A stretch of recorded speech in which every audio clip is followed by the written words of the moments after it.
So you're interested in having a school partnership, but you're not really sure how to get your foot in the door.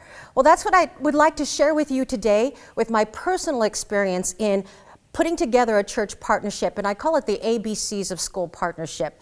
And the first letter is A. We need to assess the situation and the needs of the school. It's really important to do a little homework first, and that means take some time to Google what the church is all about and the school is all about. Know the neighborhood. When you Google, which is your best friend, take a look at the stats, research. What's the socioeconomic area like? How many students are in the school? What's the principal like and how long is the principal served? What about the needs of the school? Are the PTA active? And especially, what do you see around you? Take a tour of the school. Are there physical needs? Take a look at the morale. Are there some morale issues? How long has the school even existed? All of these are so important to understanding first before you go in. What is the school like? And why would they want to partner with a local church? Now, B is build a strategic plan that meets the school's physical, academic, and emotional needs. So here's the trick.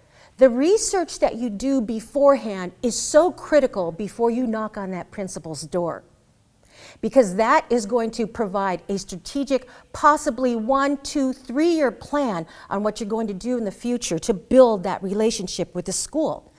Because you see, oftentimes we have a tendency to call the principal and say, I'd love to meet with you, and I have a personal agenda, and this is what I can do to make your school better.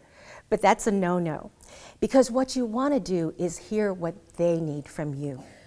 You don't need to have a personal agenda. You just need to have a heart to serve. Now, for instance, I did a little research myself and found out that the school that I would like to partner with had a Reading Partners program. So once again, I Googled and I found out what Reading Partners is all about. And it is a literacy development skill program, which is an excellent program for the school.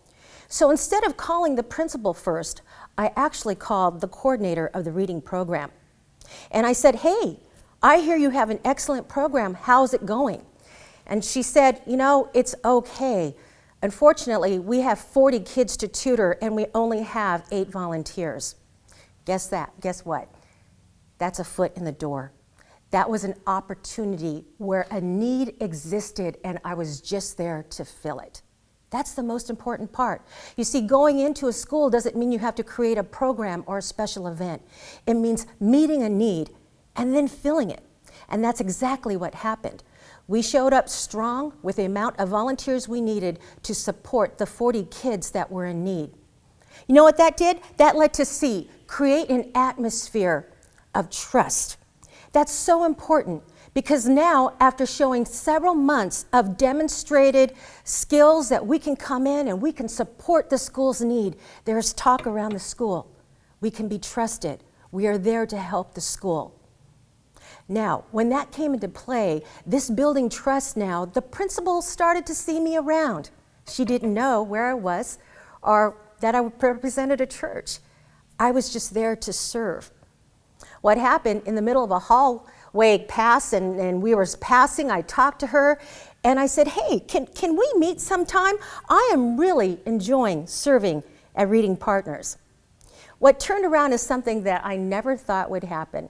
Right in the middle of the hall, she said, you know, this is really fascinating. Why would you come out? I mean, you came out 35 people strong for me and you don't even have children in the school. I said, no. In fact, I'm a grandma, but I really believe in what you're doing. And you see, believing is what the teachers and the principal want to know. They want to know that we have the heart. And they want to know that you can be trusted to be there. That's a real biggie. So we set up an appointment. I met with her. And she said, I am so wowed by the fact that you're going to come see me and you don't even have any stake in it. I said, well, you know, actually, I do. Actually, all I want to do is be a part of your community in this school. And I want to learn from you. What can we do to better serve our community through the school? And she nearly fell on the floor when I said, you know what I'd love to do? I noticed that you are doing spring testing. And in spring testing in a school that's a Title I school, I know you don't have any funds. What do you think about our church maybe putting together a school carnival as an incentive to raise those test scores? And she was amazed. You would do that? You would do that for our entire school? And I said, absolutely. As a matter of fact, we should support our teachers who's probably spent so much time trying to stress themselves out and put together all of the testing and the practice they need to do, that we really need to show our appreciation to these teachers. In fact, I have a committee of people right now who are working on appreciation baskets. Let's make a fun announcement, and the teachers won't know this, and we'll announce it at the school carnival. And that, my friends, starts off a relationship with the school.